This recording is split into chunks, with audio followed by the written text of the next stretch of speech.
For joining us.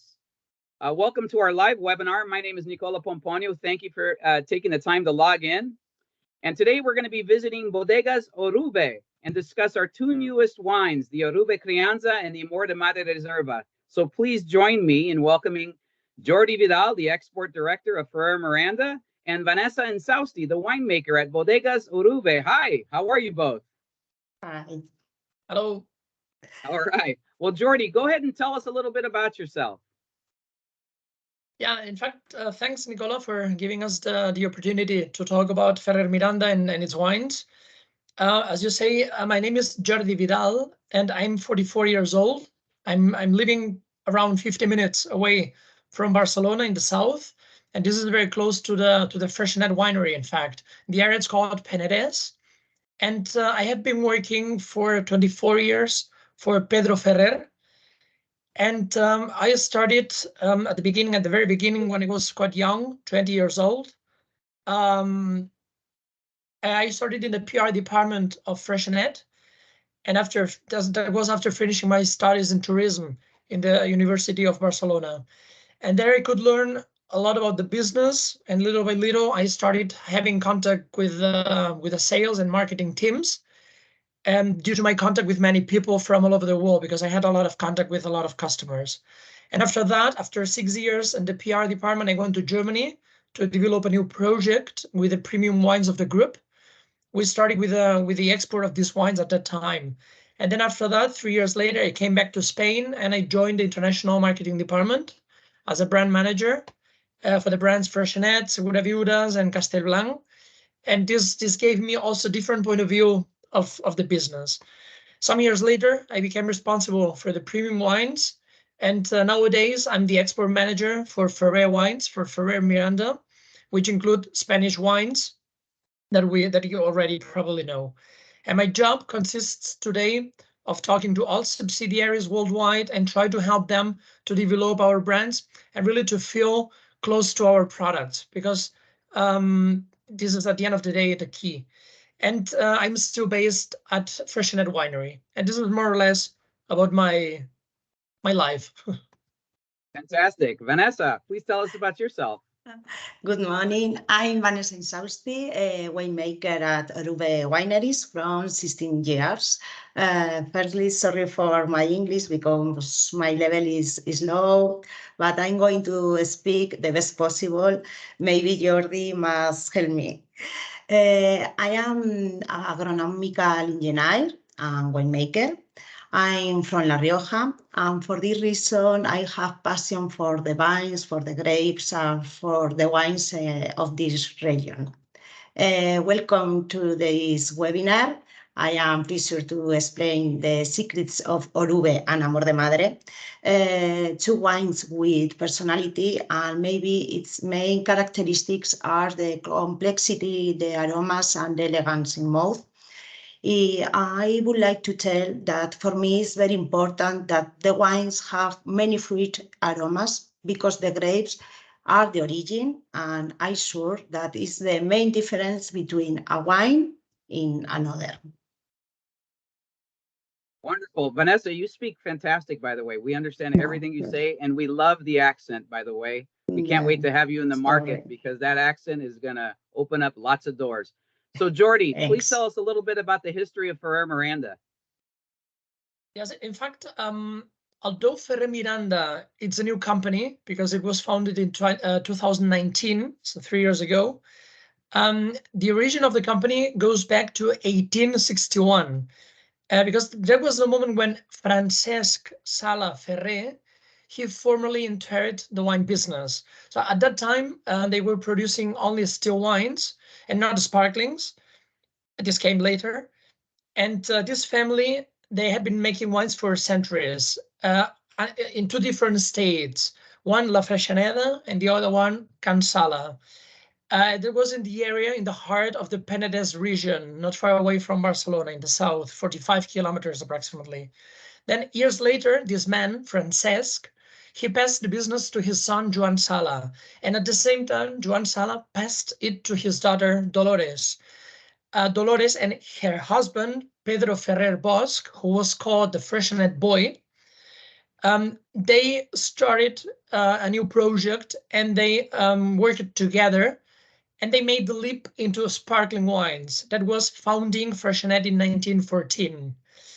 Pedro Ferrer, he had the knowledge and the ambition of building the brand worldwide, and he opened a subsidiary already in 1930s in New Jersey.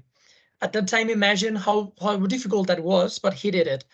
And Dolores Sala, she had more the knowledge in winemaking. So the team was a great team, although unfortunately Pedro Ferrer died in 1938 during the Civil War in Spain. At that moment, Dolores, she took the Freixenet company, and together with her 3 daughters and 1 son, José Ferrer, they brought the company to be the leading sparkling wine company in the world, which was not easy at the time. But this was not enough. The Ferrers, the family Ferrers, they continued exploring and innovating with the family's wineries. So the sales of Cabo were doing well, but there was also a need to expand the business, especially in Spain. And then they started to buy some wineries in the most popular regions in Spain. They decided to buy Bodegas Valdubon in 1997. They decided to buy Bodegas Bionta 2001 in Rías Baixas in Galicia, and 1998 Bodegas Orube in Rioja. And at the beginning, the sales were concentrated in the Spanish market, as I said, but some years later, around 2005, Pedro Ferrer Nogué, who is the current president of Ferrer Miranda, he decided to start exporting and building the brands around the world. In 2019, the German company buys Freixenet. Pedro decides to buy the wineries and use the structure of Henkel Freixenet to cooperate with the different subsidiaries of Freixenet. And that's where we are nowadays worldwide. That's a great, wonderful explanation of the history, Jordi. Thank you. And that's fantastic for our team to know. Tell us a little bit about Rioja and the growing areas. Yeah, in fact, with Rioja, you know that as you can see first of all, in the map of Spain, you see that here in the middle, you have Madrid, and not too far away, because you see different wineries from Ferrer Miranda. On the very top left, we have Bodegas Bionta. Then we have Valdubon in the middle, and more up to the top right, we have Orube. And this is where the winery it is. It just, or the region Rioja, you see on the right side, you see this map. This is Rioja and has 3 different parts. Rioja Alta on the left side, Rioja Alavesa on the upper side, and Rioja Oriental or Rioja Baja. This region used to be called Rioja Baja, and now they changed the name for a couple of years. The idea is that Rioja is the oldest DO in Spain. It was created in 1925, so many years ago, and it was also the first one to earn the category of Calificada, DOCA. Nowadays, there are only 2 DOs in Spain which have this category, and this is already giving the prestige of the area, and also the demand, because the rules of the DO Rioja, they are very strict in terms to maintain the quality, maintain the image of the wines. Rioja, it's north central Spain. It's, as I said, around 2 hours drive from Bilbao, and it's along the Ebro River. The entire valley is moderated by Sierra de Cantabria, a small jagged mountain range that stops clouds coming from the north. And beside wines, the area is well known for delicious tiny artichokes, white asparagus, piquillo peppers, very typical from the area.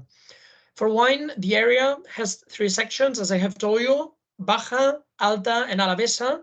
The biggest one is Rioja Alta. Then the second one, in terms of volume and quantity and space, it's Rioja Baja. And finally, it's Rioja Alavesa. And Rioja Alavesa, where the winery is located, it's next to the region Álava, which is also next to Rioja Alta. The wines in the Alavesa, they are similar to Rioja Alta. So there are more rolling hills in these 2 regions, and the best vineyards are on the south-facing slopes. And then around Rioja Alta and Alavesa, you can find many ancient fortified castles and monasteries on hilltops. And the weather in this region, it's temperate, it has a lot of humidity, and it's not very, very cold in winter, although there are also some, there's almost every year some snow in the area, but this is very characteristic from this area. Thank you, Jordi. I had my camera on for a minute because I was showing everybody what these beautiful mountains look like. And when you see them in person, they're amazing. So wonderful, wonderful explanation of the area. Okay, Vanessa, please tell us a little bit about Bodegas Orube. Orube. Bodegas Solar Viejo, now Bodegas Orube, was founded in 1937 in the medieval town of La Guardia. You can see it in the picture. La Guardia is in the heart of Rioja Alavesa. It is situated on a hilltop and was established in the 10th century as a defensive town. Nowadays, the original walled villas still stands, so that I invite you to visit us because I'm sure that you will really like it. The present winery is situated at the base of the Sierra de Cantabria. For this zone, it's very important, this mountain, because it stops the cold winter of north of Spain, and it allows a good climate for the vineyards. Furthermore, allows has water in the soil depth, because in winter usually snow, although this year it has snow very little. This location was the seat of a Celtic Iberians more than 3,000 years ago. We have our vines, but also we work with other growers of this zone. There is a good relationship with them, so we work together during all the year to decide treatments, works on the vine, but above all, the date of harvest is very important. Well, thank you, Vanessa. And by the way, you'll notice that the Bodegas Solar Viejo, that is the name of the winery, but we're going through a name change, according to Jordi mentioned to me this morning and last week when we spoke. So the name of the winery will be eventually Bodegas Orube, and most of our collateral is showing Bodegas Orube and a little bit of Bodegas Solar Viejo, but that's what we have to look forward to. Bodegas Orube, which will contain the two wines. Speaking of the two wines, Jordi, tell us a little bit about the two wines in the market, the Orube Crianza and the Amor de Madre Reserva. And what is the difference between a Crianza and a Reserva? Yeah, in fact, the main difference, talking about the concept of Crianza and talking about the concept of Reserva, Crianza, and as the DO says, it has to be 24 months aging. From this 24 months, at least 12 must be in oak, and the rest, the other 12, they must be in the bottle. So that means that you keep the product before being able to sell the product, it's 24 months. In the case of Reserva, it's 1 year more, it's 3 years. And again, from these 3 years, at least 1 year, 12 months must be in oak. And then the rest you can decide. You can do a Reserva 2 years in oak and only 1 year in the bottle, but at least together 3 years. And in fact, excellent. It's good that you mentioned Orube. It's giving more importance. That's why we will change the name of the winery, because it's our focus. And we know that worldwide with Orube, we are doing very, very well, and we are increasing the sales because of the packaging, because of the quality of the wine, because of the whole process. So tell us a little bit more about Orube then. Go ahead, Jordi. Yeah, in fact, the blend of Orube, it's 65% of Tempranillo. So we are using the most popular grape in Spain, and especially from Rioja. It's 65% Tempranillo, 20% Graciano, and 15% of Grenache, Garnacha. These three varieties are picked and vinified separately, and we do control the temperature fermentation, and it's conducted in stainless steel tanks, allowing an average of approximately 18 days of skin contact. Then we have the malolactic. There's a the malolactic fermentation takes place, and the young wines are moved into barrels. Yeah. And I believe you choose different types of oak for each variety. Is that correct? Can you tell us more about that? Yes, exactly. So in fact, we do use different type of oak, different toast levels for each variety, so that each can develop at its own pace. The Tempranillo ages in medium toasted American and French oak barrels. They are between 1 and 3 years old. And then we have new American and French oak barrels with a higher toast level, which are used for Graciano and Garnacha. Garnacha is used, it's aged in 1 year French oak barrels. And after 12 months, approximately, we select the best of these barrels to craft our blend, striving to achieve the signature Orube Crianza taste profile. And we try to respect the personality of the vintage itself every year, and 6 months in the bottle prior to release, approximately. Excellent. So the new American and French oak barrels with a higher toast level are used for the Graciano, and the Garnacha is used in one-time used French oak barrels. That's excellent. Exactly. That's right. Vanessa, are you ready to tell us a little bit about Amor de Madre and the creation of this wine, please?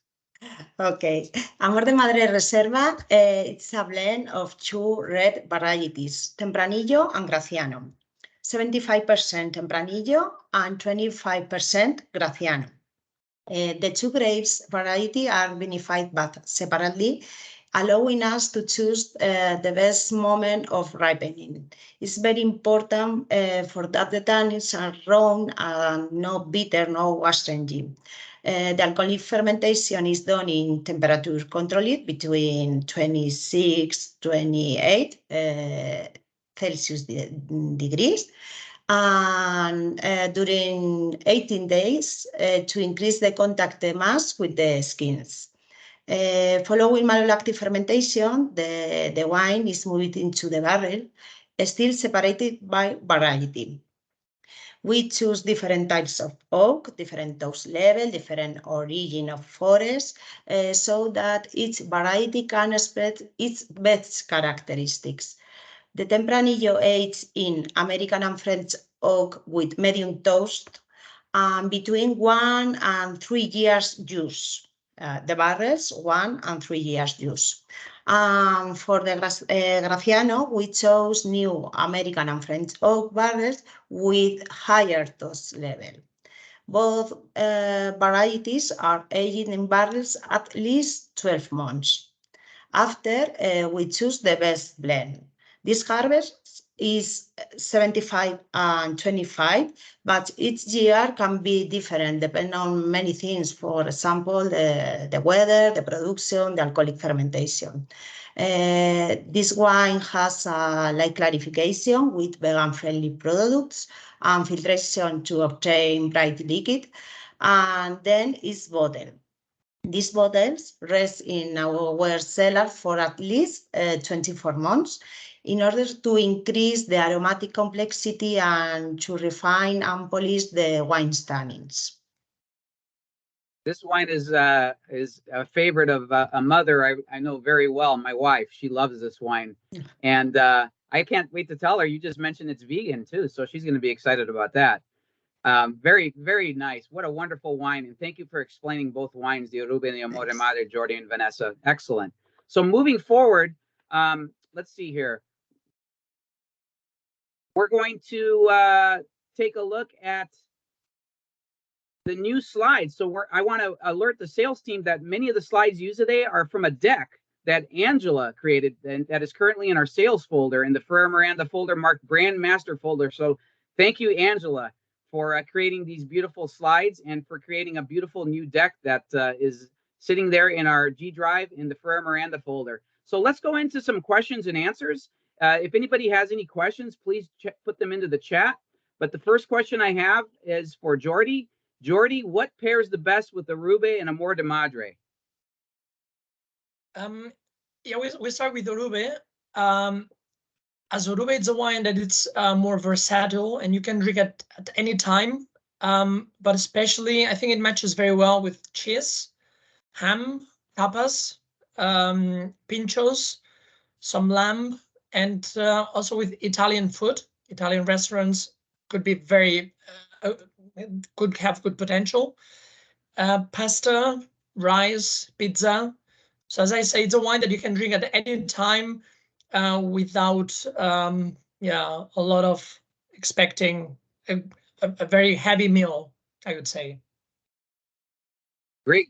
Next question. What does Orube mean?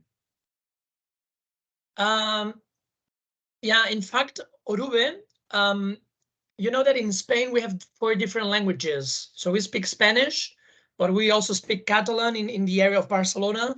And in the area of Rioja, they do speak Euskera, which has no relationship with the Spanish at all. So it's a very different language.